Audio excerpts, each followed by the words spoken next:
All right, good afternoon, everyone. Good afternoon and welcome. Please come on in and have a seat. My name is Maureen Conway. I'm the Vice President for Policy Programs here at the Aspen Institute and Executive Director of the Economic Opportunities Program, and I am so delighted to welcome you today to today's event, Reimagine Retail, a conversation with Kathleen McLaughlin and Walter Isaacson. So welcome to everybody in the room. Wonderful to see you, and welcome to everybody on live stream as well. So I'm really happy to have everybody here for this important conversation, and I'm really glad that we're going to have the opportunity we have here at the Aspen Institute to really think about work in retail. The retail industry is one of the largest employment sectors nationwide and employs nearly 16 million people, more than 11% of all working people. If you follow the jobs report, retail was the leading creator of jobs in last month's job report. Retail salesperson and cashiers were the occupations that employed the most people in 2015. The retail sector now employs more people than the manufacturing sector, than the construction sector, than information technology, and even, this may surprise you, the healthcare sector. So all of these other sectors seem to get a lot of attention, but we really think retail deserves a lot of attention.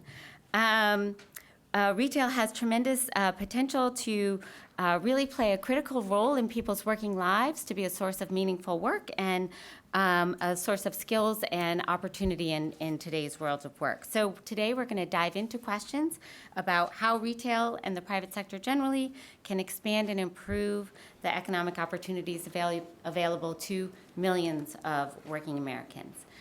So before we begin, I have a few things to say. One is, please do silence your cell phones. But please do join our conversation on Twitter. Our hashtag is Reimagine Retail. I also wanted to say that related to today's event, we also announced that the Walmart Foundation has granted the Aspen Institute a $5.5 million grant to support several initiatives here at the Institute. These include a joint project with our colleagues at the Corporation for a Skilled Workforce that we're going to be exploring strategies retail employers can use and organizations that work with retail employers to really help frontline workers achieve economic stability and economic mobility. The grant from the Walmart Foundation also supports two additional projects that we're leading in the Economic Opportunities Program. It supports our Upskill America initiative, which really engages employers on how they can invest in their entry-level workforce. And it supports our Working in America event series, where we talk about the issues that working people are facing in today's economy. The grant also supports the 100,000 Opportunities initiative that is led by the Aspen Forum for Community Solutions. And I also should note, out of these grants, a sizable portion of these grants we are re-granting to organizations on the ground who are going to be leading work in communities across the country and who are critical learning partners as we think about how to build better opportunities in the retail sector. So we are really thrilled that you're all here. We're really thrilled about this work. We are delighted about our partnership with the Walmart Foundation and the opportunity to reimagine retail. And with that, it is my great pleasure to introduce my wonderful colleague, Monique Miles, from the Aspen Forum for Community Solutions, to say a few words and to introduce our speakers. Monique? Thank you, Maureen, and good afternoon, everyone. The Aspen Forum for Community Solutions is deeply appreciative of support from the Walmart Foundation, as well as the support that the Walmart Foundation gives to other programs here at the Aspen Institute. The 100,000 Opportunities Initiative was launched in 2015, and as Maureen shared, we really do aim to help young workers access career pathways that are not only sustainable, but connect to long-term economic mobility. Additionally, we are thrilled to be a part of today's discussion with Kathleen McLaughlin and Walter Isaacson. With so many young workers in the retail industry, as Maureen just pointed out, there are clear and compelling reasons to consider the role of the retail industry and the private sector more broadly and helping our workers advance in their careers. Today, we are pleased to welcome Kathleen McLaughlin to the Aspen Institute for a discussion with Walter Isaacson about the private sector's role in expanding economic opportunity. Kathleen is the president of the Walmart Foundation and chief sustainability officer at Walmart, giving her a unique perspective in both the philanthropic sector and the business sector. Her full bio is located in the programs at your seat, so I want to encourage you to take a look at it when you get a moment. I know you're going to find it very impressive. We are also very fortunate to have the Aspen Institute President and CEO, Walter Isaacson, with us here today to moderate this conversation. As we all know and appreciate, Walter wears many hats here at the Aspen Institute, and he wears them all well. It is my privilege to turn this program over to Walter to lead this discussion. But before I do, I just want to say thank you to each of us for being here with us this afternoon. We really hope that you enjoy this conversation. Thank you. Well, thank you. And I appreciate that. I think I wear many hats, but my favorite hat is being able to actually discuss the substance that happens here. And there's no more important substance than what's going to happen to the American workforce in the 21st century. And whether it's your 100,000 opportunities or Maureen's Future of the American Workforce studies that she's doing, I find this not only interesting, but morally, economically, and politically important. And of course, you're at the forefront of it. And I'd love to just start by asking you why this Reimagine retail initiative appealed to you? What's the thought behind it? Well, as Maureen said, retail is such a critical sector in the economy, and obviously Walmart is a major employer in that sector. We've looked at numbers that suggest there are 15 million jobs in the sector, and that if you consider the jobs that retail directly supports, the NRF estimates it's about 42 million. That's huge. And so the question for us is, how can we make that sector a more vibrant employment sector? How can we make it a place where not only can people come in and get a good start, but they can move up, get new skills, move into positions of greater authority within the sector or even beyond? You know, how do we accelerate that mobility? And I think for Walmart in particular, really since even the days of Sam Walton, when he founded the company, it was a lot about the associates and creating a great company and opportunity for associates. And every year, Walmart is promoting 200,000 people. You know, 75% of Walmart store managers started as hourly employees. If you look at inclusion, 31% of our officers are women. I'm one of them. 22% of our officers are people of color. 43% of our managers are women. You know, 30-some% of our managers are people of color. So it's always been a place of opportunity, but we want to make it more systematic and not just about Walmart. And that's certainly, you know, the foundation's goal is to expand career pathways in retail as a sector and make it easier and faster and clearer for people who are coming in frontline positions to move up and advance. You brought me a print today, which I'm going to mention if you all want to see it. It's in the room next door, which is just a print of a line of Walmart trucks. This is a painting, but it was made into a print, going into New Orleans right after the storm when everybody else is fleeing because Walmart was doing that. And that print and that moment when I was down in my hometown of New Orleans watching this reminded me of the Ben Franklin line of doing well by doing good, because it was a philanthropic thing. It was an endeavor done for just good reasons, but it also helped Walmart as a business. It seems to me, too, that Reimagine Retail, it is part of what you do as a business, figure out opportunities. And you wear two hats. You have the philanthropic hat, and then you have the corporate executive hat on sustainability. How do those tie together with opportunity, sustainability, and all the words that you have to work with each day? Well, you know, Katrina was a real defining moment for Walmart, because I think it was a moment when the company realized that we had strengths that we could use to serve people beyond our day-to-day business. And you know, the CEO at the time, Lee Scott, it really prompted a lot of reflection for him and for the leadership team at the time, which included Doug McMillon, who's our current CEO. He was running Sam's at the time. And in those moments after Katrina, there was a lot of dialogue about, okay, well, what else could we do? And the obvious things that kind of came to the fore in that dialogue were enhancing sustainability of supply chains, so environmental and social sustainability, creating more and better opportunity for associates and workforce in general, and then strengthening communities, not only through disaster relief, which has become quite a thing for Walmart, but day to day. And really for the last 10 years, the company has been pretty much in earnest pursuing initiatives that go beyond the core business to use assets in ways that address those issues, but importantly, strengthening the systems that Walmart relies on as a business. So this idea of shared value is really at the heart of it, that when a company uses its assets to strengthen the systems it relies on, it can also then support business and long-term value creation for the business. And that's something that business in general has come to recognize so much more strongly in the last 10, 20 years. I just think of my own work even before I came to Walmart, and this recognition that the role of business in society is broader and deeper than it was 10, 20 years ago. And people have moved away from, more limited notions of CSR or kind of side projects into saying, well, no, how do we take what's core in the business and strengthen these systems?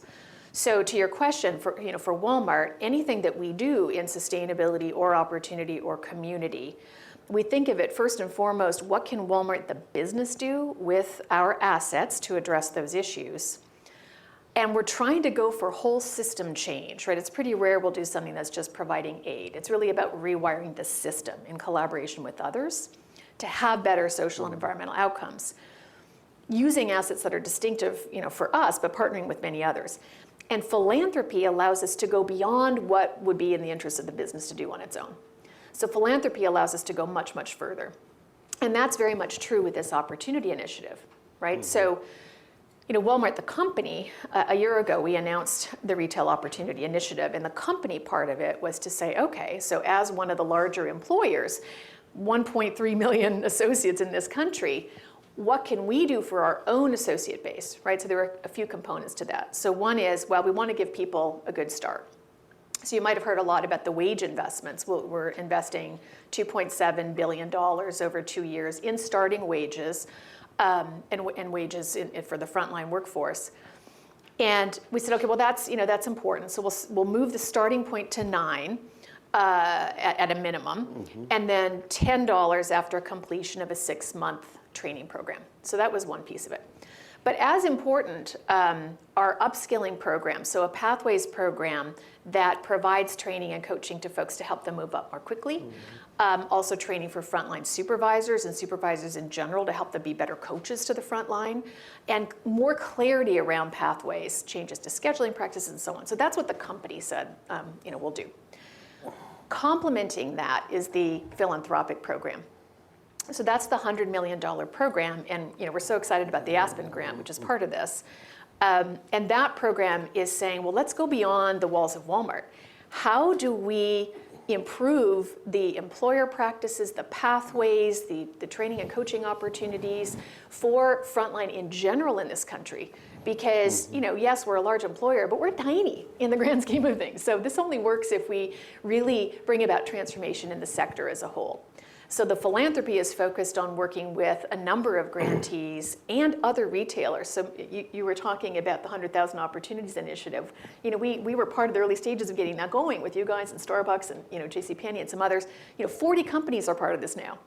So this goes way beyond Walmart to say, well, how do we work with other people and really get the sector as a whole to act and perform in a different way for the benefit of workers, but the economy as a whole? Corporate, I was listening you say that, and corporate social responsibility sometimes used to be, a big company donating to the symphony orchestra, Right. et cetera.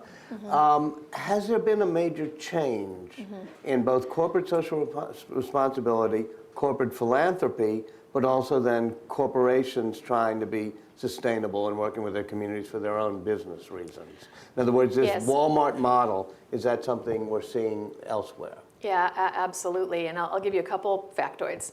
So PricewaterhouseCoopers did a little study to look at percentage of Fortune 500 companies that issue sustainability reports, right? Not that that necessarily means it's great work, but at least it shows people are focusing on things, right? So 20% was the figure in 2011, and last year it was 75%. Huge, in the space of just a handful of years, right? So companies are grappling with these things and saying, well, how do we become more sustainable? Another marker would be Fortune magazines. You know, they have all the lists, right? Fortune 500, Fortune's most powerful women, all these kind of things.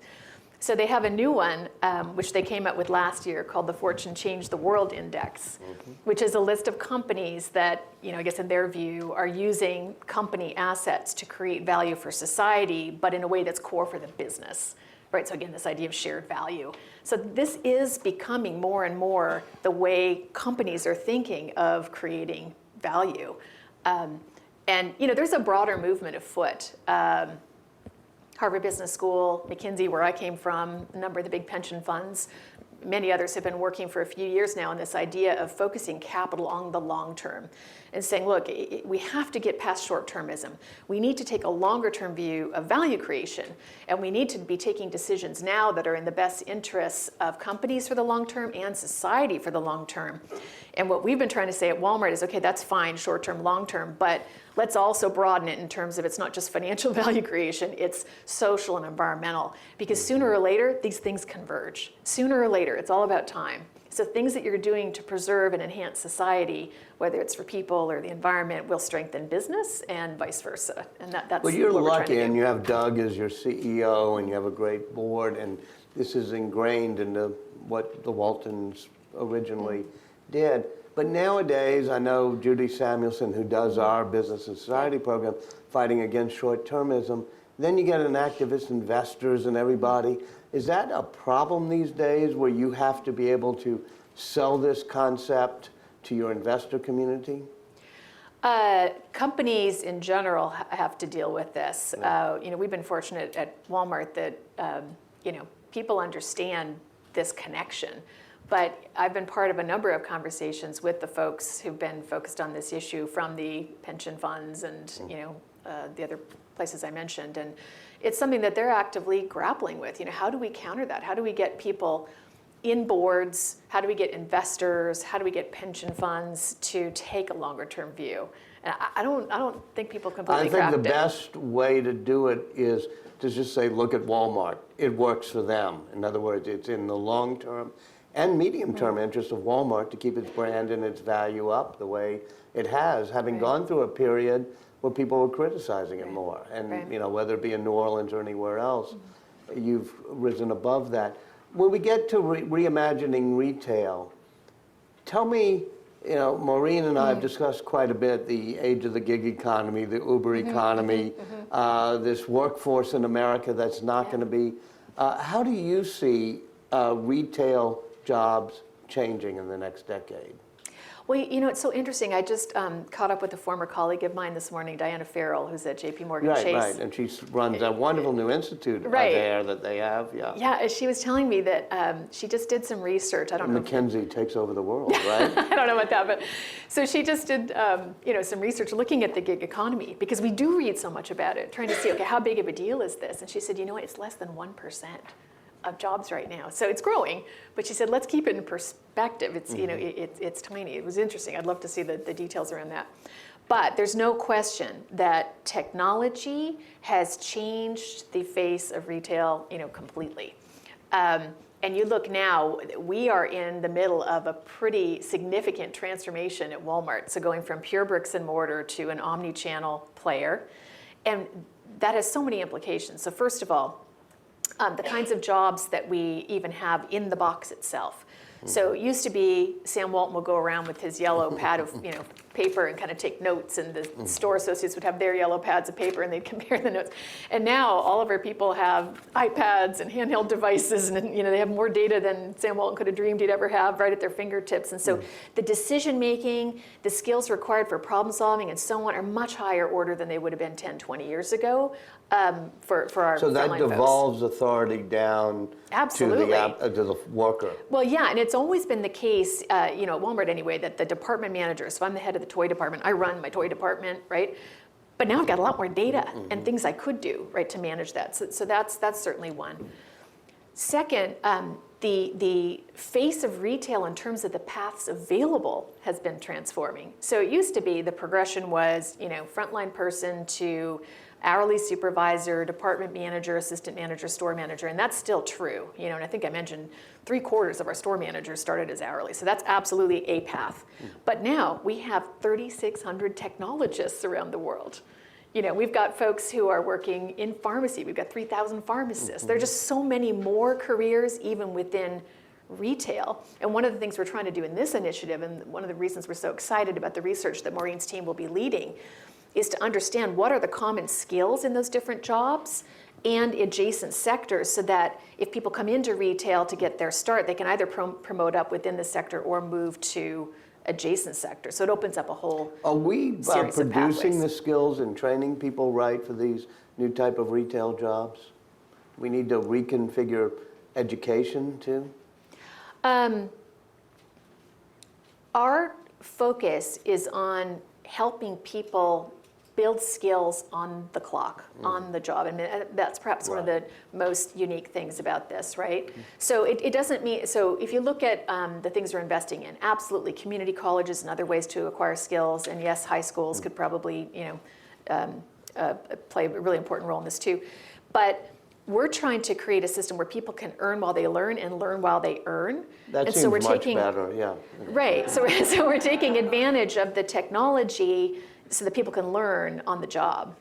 And it sort of ties into the larger question, which is the role of businesses and your fellow business leaders in taking on income inequality and the more social problems we face. Yeah. What do you see being the role there for business? I think it's critical. As I said, we believe, and I believe personally, it's one of the reasons I came to Walmart after many years in a different career, is this potential for businesses to use the assets they have to address the biggest issues of our time. And so for opportunity, absolutely. And what do we have to play with as assets? Well, we've got the jobs, we've got the settings where people can be lifted out of poverty or move up the ladder. And that's very much what we're trying to do. So for us, we think about it in terms of providing people a good start and then providing them a way to move up the ladder. So what does that mean? So it's a good start. As I mentioned, we raised the starting wage to $9 minimum, and then $10 after the 6 months. And that's relative to $7.25 for the federal wage, and it ranges all over the place depending on local jurisdictions. So it's at least that. But there are other things too that come with that starting job. So from a benefits point of view, and this has been true for a long time at Walmart, we want people to be owners. So people have the opportunity to earn quarterly bonuses based on their store performance. And that's part-time hourly workers, full-time hourly workers. And last year we paid out about $550 million in bonuses. Second, 401k. So we want people to be paying into that and thinking of their future. And once they've been with us, for a year, we kick in 6% match. Or even part-time, if they've been working 30 hours or more, we kick in a 6% match. Stock purchase plan, so we want people to buy stock. We want them to be owners in Walmart, so we do a 25% match to employees as they purchase stock. Health insurance, so our plans are $23 a pay period. That is half the cost of the average retail plan. And we cover about 80% of the premium cost, which again is much higher than other retailers. So we're trying to lead the way on what does that starting point look like. But as I said, we don't want all the focus to be there. We don't want people to stay there forever. We want to move them up. So then the upskilling kicks in, so the pathways and so on. And what we're hoping in this initiative, by working with all these other companies, is we make those kinds of investments more a standard. And we're hoping to be a bridge in the broader employment landscape in this country, so that as a sector, Maureen, you were just talking about the sheer size, we can take all comers. We can take everybody. We'll take anybody, right, and hire them, get them started, and then give them the skills that allow them to move up either within or beyond. And we'd love to see the whole sector move in this direction, and we're actively trying to do that. And you're doing it, as you've described, with a partnership between the philanthropy and the business. Right. And you're standing personally at that intersection. but there's so many other players involved, like government, Yes. like labor, whatever. How do you see it becoming, working with others like that, especially government these days? Well, so in a couple different ways. I think it was week 2 that I was on the job that I actually came to DC. Secretary Perez had kind of a round table, and I was right across from him. We were talking about exactly this issue, and we had a bunch of other retail employers there, and folks from various government agencies, and it was very helpful in informing the thinking. Spent a bunch of time with folks at the White House. We were part of the upskill initiative that was announced last year, with them getting counsel. So government's been a very important partner, at each stage, helping us understand, okay, where do we focus? Wages, upskilling, scheduling practices, all these things. And then our program overall, the $100 million, retail opportunity program, involves all the kinds of folks you just mentioned. Right. So, we're working with folks like Goodwill, with Jobs for the Future. We're working with community colleges. We're working with workforce boards. We're working, with Aspen now and many others, and then the other retail employers. And so the mechanisms that we have to do the knowledge sharing are things like Hope Street Group, which is playing a critical role sharing the learning across. The 100,000 Opportunities Initiative is a great kind of convener around that particular part of it, which is really focused more on opportunity youth. National Retail Federation's playing a key role, so with members, again, sharing best practices, getting people to adopt them. So there are a number of different convening, integrating folks that we've been working with to try to drive this. It's not just us, and they can bring other people to the table. One of the things I'm most excited about is later this year, we'll start piloting integration of all these different streams in some physical places. And that'll be something that Walmart will do across our grantees. While we're doing that, Aspen will be working in 5 different sites to do something similar. So we start to create ecosystems on local levels of pulling this all together. So I'm quite excited about that. I work with Raj, your colleague, on My Brother's Keeper Alliance, Right. which comes out of President Obama's speech. And the 100,000 opportunities is a clear moonshot like that. I mean, it's not a moonshot, but it's a clear goal. I often wonder why we can't have some very clear, simple goals as a nation, including one of the kids I know from New Orleans who, after the storm, had trouble getting a summer job. I mean, usually people call, say my nephew needs a summer job at the Aspen Institute, whatever. But he was down in New Orleans. And I finally called Walmart, and boom, he had a summer job, which really helped him because even though he was on scholarship up at Bard, he was, getting his first workplace experience. Would it ever be possible in this nation to just say every kid who wants a summer job gets a summer job? I think that's a really interesting idea. I mean, that would be very consistent with the spirit of what we're trying to do, which is provide people those early opportunities, let them learn on the job, and it opens up a whole world of pathways for them. It just seems to me that the clarity of we have this simple goal, are you in or out, and Walmart is already in, it's already doing it, but just have everybody else rally around this. That's great. That, well, Maureen, I think that would give you an intervention to explore in the research, right? I mean, that's pretty interesting. Or even I'm thinking 100,000 opportunity youth, that would be interesting. Well, it's come up pilot. recently, that's why. Yeah. In fact, it came up with your friends from JP Morgan and Diana this morning. So well, there you go. I moderate many panels, so I try to take idea from one panel and move it to the next panel. That's good. Okay. Just got to get it into reality now. Yeah. What are the biggest changes and challenges facing retail these days? I think the biggest challenge facing retail is this omni-channel revolution, right? Where people's expectations of how they'll research a purchase, how they'll order it or buy it and acquire it have totally changed. So I might be buying something on my mobile device and it'll get shipped to my home, or I might do the research online but want to go see it in the store, right? And there's just so much interplay across. We had last Thanksgiving. I think the number was something like 70% of our transactions, or our site visits, I should say, at Walmart.com were done from a mobile device. That's totally transformed the face of retail.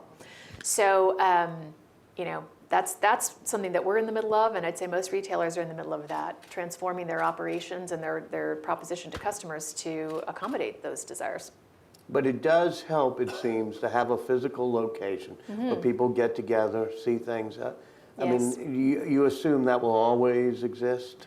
I think we'll always have physical retail because it's fun, Yeah. right? I mean, people enjoy shopping, and you think at every stage of civilization, the marketplace, it's the place to gather and to see new things and touch and feel, and I think there'll always be that element. Good point, yeah. But there's no question, it sure is pretty nice just to be able to order stuff online and have it shipped to the house sometimes, so I think we'll have both. We'll be agnostic there. All right, my final question before I open it up. The words opportunity, sustainability, community, why are those the three areas you found most important? So when we were figuring out, okay, where should we focus? We've got our core business, right? We bring food and apparel and general merchandise to people all over the world, by the way, 28 different countries. We've been talking mostly about the US today, Yeah. but we're a global company. And that in and of itself is a good thing for society in terms of providing people access to these goods.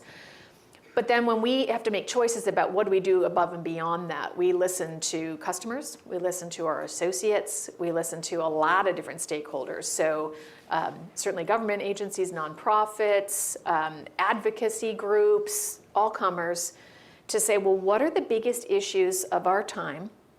And where do we have something relevant that we could bring to the party? And then let's look at that list and figure out, what's the biggest hit for that. So, for us, it's those three things. It's creating economic opportunity, which we can do through our jobs and through our purchase orders. We haven't talked much about that today, but we have women's economic empowerment programs and other programs where we're taking our purchasing and investing it to try to elevate businesses. But that's one, and it's natural for us. It's part of the culture. As I said, since day one, when Sam Walton founded the company, he said, our customers are number one, but our associates make the difference. And even today, I think sometimes at Walmart we say who's number one, the customer, but sometimes I think, no, actually who's number one is the associate, right? Because it's such a big focus. So that was a natural one. Sustainability, because as a retailer, if you are in the business of taking products from the point of production and getting them to people, you have to care about how that happens. So what's the environmental impact of that? What's the social impact of that? And so these days we're addressing climate, waste, food security, natural capital, worker dignity is a big thing, and then just what is in the products themselves, so transparency, sustainable chemistry and so on. And we have a number of commitments in all those areas, but that's vital for us. And again, the idea is short-term, long-term, these things converge. We need sustainable supply chains to be able to sell stuff tomorrow. And then community, we're in 10,000 communities around the world, and our associates are members of those communities. That's where they live and play and their families are. And so to be a stronger community partner to local needs day in, day out, but then through disaster relief. That's really been the thing where we realized, wow, we can actually do something that's a little bit different from other folks. We can be there for the last mile because we are there. so that's the role we try to play. It's very symbolic, but also very real for me, that last mile on disaster relief, which is where Walmart was. Is there anything else, you mentioned just a moment ago, things we haven't yet gotten to talk about. I don't want to cut off our conversation before if there's anything else you felt you wanted to throw in there. Please identify yourself, if you would. And yes, sir. Bob Lang, American Community Development. There's kind of an issue here with sustainability. I mean, for example, you're the largest food retailer in the country. Yep. And yet the average tomato, 60% of its cost is based on transportation. Because the tomatoes all come from somewhere else and move across. Do you have any kind of a plan or a focus on trying to elevate local purchasing more, to develop? Because actually you're in a lot of rural communities. Rural America is in great financial trouble. Yeah. So we could say that actually another do well by doing good would be if you can build up those local communities, you also are going to create that idea of local sourcing is a really interesting question. So what do you all do on that? Yeah, that is a huge one. And also waste, which is another thing we could talk about, food waste. But yes, so local sourcing, that is something that's been a priority of ours for a number of years now. We set a goal to double our local sourcing of produce in in the US, for example, and we achieved that. In fact, we'll be reporting that next week. We're going to be issuing our global responsibility report for last year. So we are the largest provider of locally sourced produce in the country. And what do you mean by locally sourced? So within the state. Okay. So, you know, if you're in Iowa and you go to the store, the stuff you're buying there is from Iowa farmers. So I don't have the exact stat, but you can look it up online. The last year's number is there, and we'll have the new one. It is absolutely a priority. And we've also extended that into local manufacturing, right? So not just, yes, food, but manufacturing as well. And we have a commitment to increase our sourcing of locally manufactured products by $250 billion in cost over the next 10 years. So we're in the middle of that one too. So it's absolutely a priority for us around the world. We're trying as much as possible to develop the local economy and source locally. And I'm going to ask a complex question, but why? Is it just to be doing good? Is it because it helps your business? Well, so part of the reason is just what you said, transportation costs. The number that you mentioned seems high to me, but yeah, there's no question transportation is a cost. The average tomato travels 1,500 miles. Wow. Wow, okay. I think ours might be, 97% of our lettuce in this country comes from Arizona or California. yeah, okay, well, we may have different numbers, but yes, there's no question that transportation is a factor. So just from a pure cost of goods, it makes perfect sense. A second reason is we want to support the communities where we're operating. So it would be great if we have a store in Des Moines where a lot of stuff is coming from the farmers who are also our customers and they're part of the community too. So, for that reason too, it makes sense. Great. Yes, and then we'll go back there. Oh, thank you. Alex Daniels from the Chronicle of Philanthropy. Yeah. If I heard you right, I think you mentioned that as part of your opportunities program, you want to bring in some of the worker training into your physical locations. Mm-hmm. And I'm curious whether you'll have nonprofit partners in every supercenter at some point, or to what extent will you do this, and when is this going to be developed? So the training is now. We're doing that part now, and we're not working with the nonprofits. We're doing it ourselves and with vendors right now. So the Pathways program is for our entry-level folks, and that's to acquire basic frontline skills around customer service, problem solving, retail, P&L, all that kind of stuff. And then the leadership academies we're doing both within the four walls of the store, but in also local community sites. So we've got one in Fayetteville, for example. There are a bunch of them around the country. So that's for our hourly supervisors, assistant managers, department managers, and so on. So right now, those programs, Walmart's been developing them with vendors. We're doing it in-house.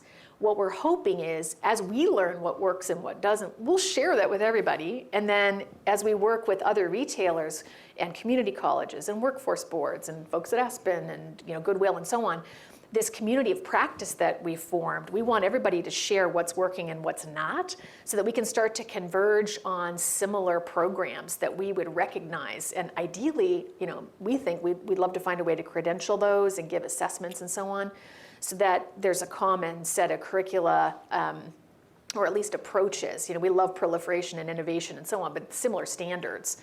So, would there ever be a day when nonprofits are in the store delivering them? Maybe. I don't know exactly what form it's going to take, but that's what we're trying to figure out right now. Interesting. Yes, sir. And then, yeah. Oh.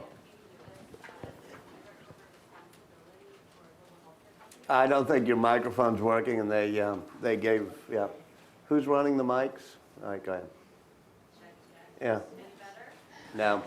I'll project. Hi, I'm Katie Libas. I direct corporate responsibility at a global healthcare company. And I have, kind of in the spirit of the Aspen Institute, more of a philosophical question. Mm-hmm. It has to do with, thank you. Sure.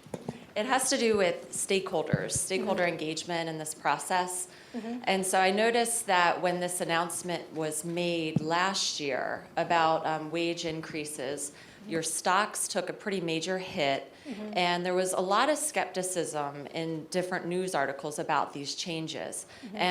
And I'm observing more recently some changes in that. Press seems to be a bit more positive. Your stock seems to be back up. And I'm curious, in sort of a reflective posture, to the extent you're willing to share, mm-hmm. Was there any sort of stakeholder engagement in that process that built up maybe more trust, that maybe helped shift some perceptions? So that's the first thing, sort of who you're working with in this process. Mm-hmm. And then the second thing, again, a bit philosophical, but When companies are first movers or early movers in things like wage changes and kind of going before any sort of government ruling on these changes, you take a bit of risk.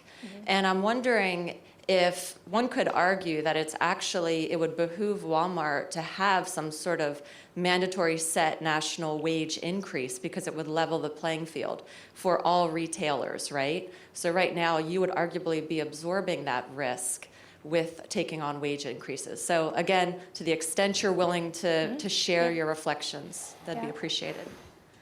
Yeah, it was a big step. We added it all up, $2.7 billion over 2 years. And we did that knowing that we weren't going to have any kind of immediate pop in sales or margins, to offset that.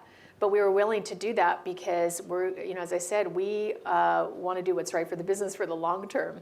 And already we're seeing really encouraging signs through things like customer traffic, comp sales, clean, fast, friendly scores, right? We measure that every week with our customers, and those things are all improving. So we know it's the right thing to do. We know having a more engaged associate workforce that has a clear sense of where they're going, the training that we're investing, this is absolutely the right thing to do, not only for them, but for our customers, and the economics are working themselves out.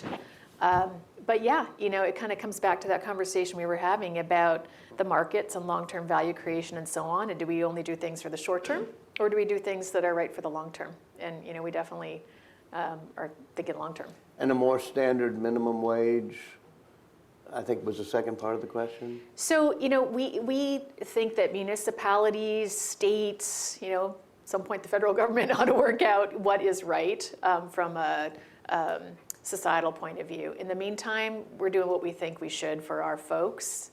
We're happy where we landed. But we're obviously in Seattle, for example, we pay the going rate that's locally.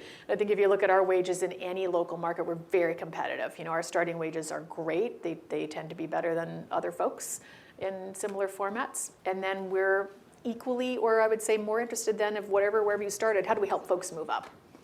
So. Yes, sir, back there, and then yes. Would you give the microphone? Thank you. Yep. Yeah. Hi, just a question. In Zeynep Tan's book, The Good Job Strategy, where she was looking at low-cost, competitive retail, two of the principles that she found associated with good outcomes for the business and good outcomes for the employees was operating with slack and re-engineering the work, because it improved customer service, improved the value added on the floor, the retail floor. Are those principles that you're looking at both in terms of implementing at Walmart, but also how do they fit within this project? Because it seems like there's a pretty good bed of operational data about how choosing to go that route can result in great outcomes for the business and for the workers. Yeah, I think there are a couple of things related to that in terms of retail operations. So, innovation, absolutely. So, for example, being in stock. There are all kinds of things that happen from the time the truck pulls up with the stuff into the back room and then how it gets onto the shelf. And you may have noticed if you've been shopping lately in some of our neighborhood markets, for example, we've got some extra product over the shelf. We call those overs. We did that to make it just easier for people. So the stuff comes in, instead of binning it, and then when you start to get out of stock on shelf, you go back and you get it and you put, I said, well, let's just put it up here because then it's right there. And then if you run out of the vanilla on the shelf, you can reach up and just put it down. You don't have to run back to the back room. That would be an example where it's very simple operational innovation, but it makes it so much easier for the people on the floor, takes hours out of that kind of stuff, and now that person can help a customer for that same time that they've got. So we're constantly innovating the processes like that to provide that service for customers and get that right balance. Oh, yes, sir, here. Thank you. And then I'll get you next, yeah. Peter Shiras from the International Youth Foundation, and we're a partner of Walmart's and some of your work overseas. You mentioned some of the skills that that you're looking at in this new era, technology, higher order cognitive skills. My question is about the non-cognitive skills, the soft skills, workplace readiness, workplace success skills. how important you find those to be, and also how challenging you find it to be to provide those directly yourselves, provide those through partners, and also the measurement of those, how much of a challenge that is also. Yeah. Good question. Thank you for that. Yes, I mean, IYF has been a partner and others on some of our other workforce development opportunity programs around the world, and one of them is part of our Women's Economic Empowerment Commitment. We said we would train 1 million women in retail supply chains around the world over a 5-year period, and we're just about to complete that this year. And 200,000 of them are women in emerging markets getting their first job in retail. So that program has focused very much on pre-employment training to help build in these soft skills so that when people do get their first job in organized retail, they can stick, they don't churn out. And that's true in this country too, right? I mean, there are certain basic skills that you need to succeed in your first job. One of the things that we're experimenting with in the Retail Opportunity Program in this country is exactly that. One of our grant streams is around pre-employment training, soft skills, finding the best way to impart those. And some of these are very basic skills, like, you know, what you should wear to work, that you need to show up on time, literacy skills, you know, those kinds of things. And so what we're experimenting with is, to what extent can we provide those on the job after somebody starts, and just try to coach them in that environment. So again, they're earning while they're learning, even though they might have or do we need to do something before they even show up? And so we've funded a few folks over this past year, Goodwill, the McKinsey Social Initiative, we've got something happening with Instituto and so on, to try to get at this. I don't know what the answer is going to be, but it's something we're actively learning. And again, you know, I keep looking at Maureen, but one of the things we're excited about Aspen doing is working then to look across all of these kinds of interventions in different contexts and see what works. So. And I'm glad we're going to work on that, because it's particularly important. You don't want to measure them so much that you end up discriminating against people who don't have those skills, who could be your great workers and could learn those skills. Yes, and sir, the gentleman there who, with the white hair, yeah, stand up, yeah. Took the microphone from you last time.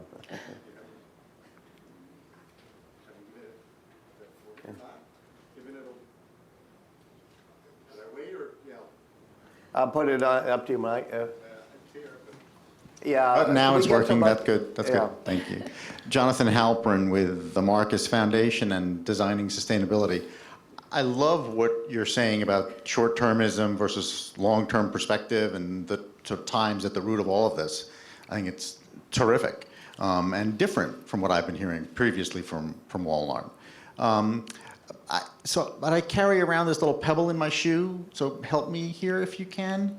So Forbes wrote a piece sometime last year, and last year was last year, but still, about $13 billion worth of revenue to Walmart comes from people spending food stamps, and that there's about another $6 billion of federal subsidies in one way or another support, food stamps, Medicare, Medicaid, et cetera, that comes to Walmart employees, associates, part-time, full-time, et cetera.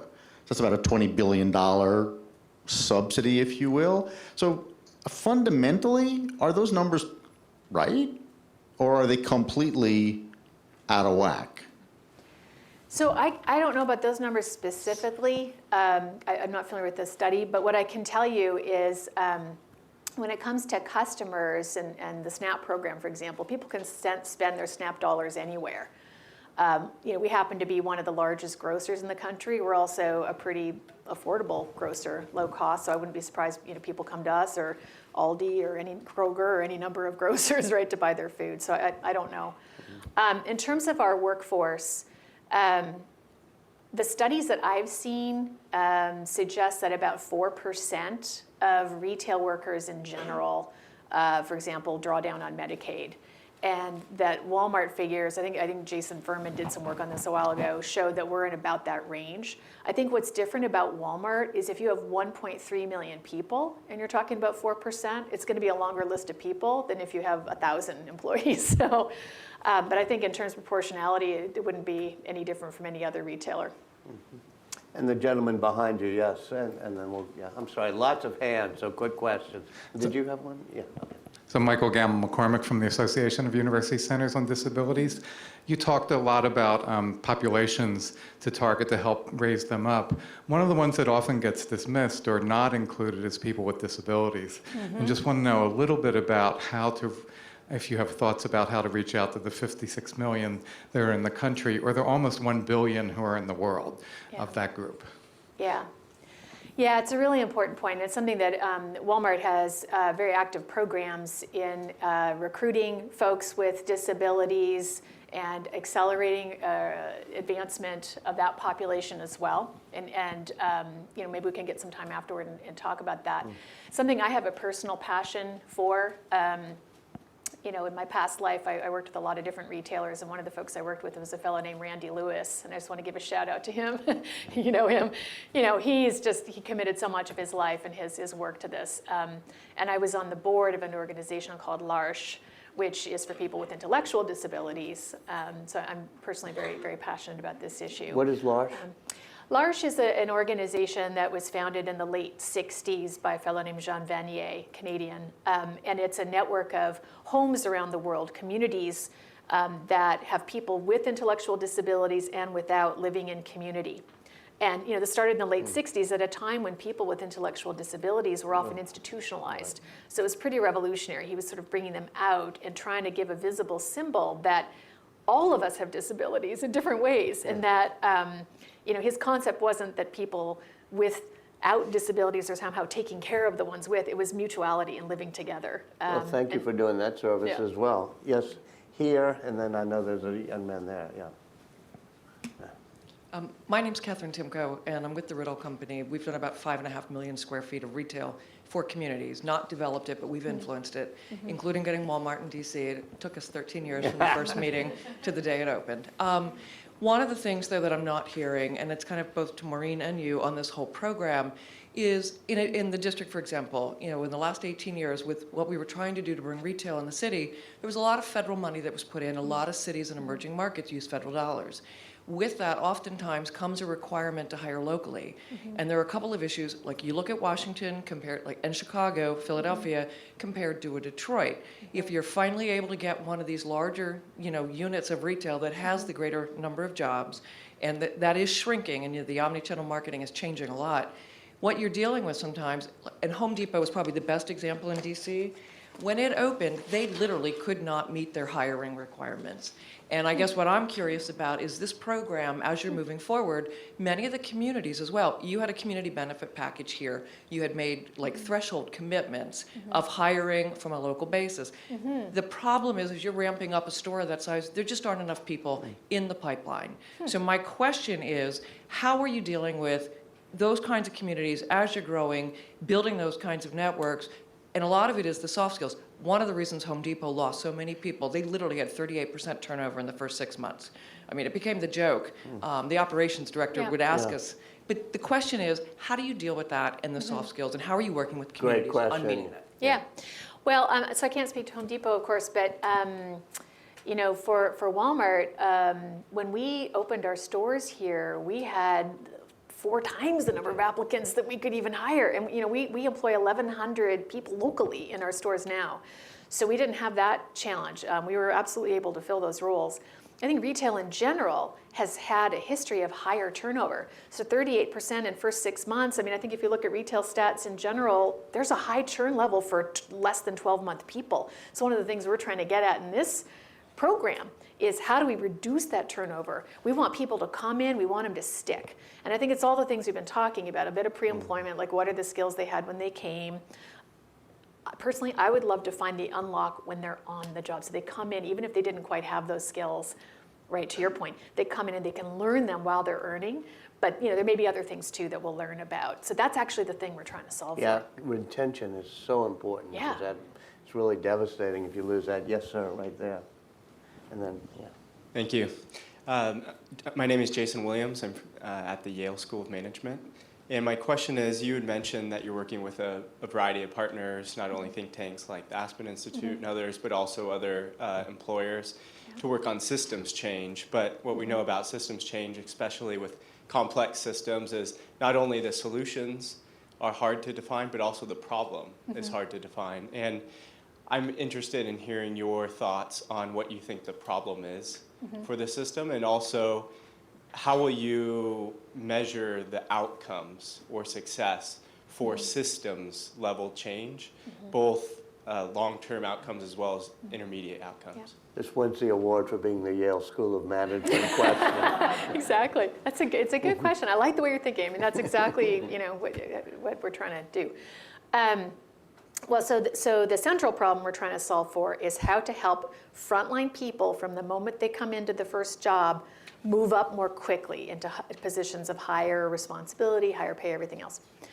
So we have a few hypotheses about what the problems are that are holding that back, and we've got grant streams around each of them, so I'll try to be quick. Number one, career paths. What are the career paths? Do we all agree as employers and as workers? Do we even know what we're talking about here? So if I come in as a cashier, what would I do next? Where could I go? What skills would I need? Where would I get those skills? So that's pretty basic, but we have a whole grant stream around that, working with ACT Foundation and a number of others to kind of lay that out and get agreement among employers that that's what it is, and then tell people who have the jobs.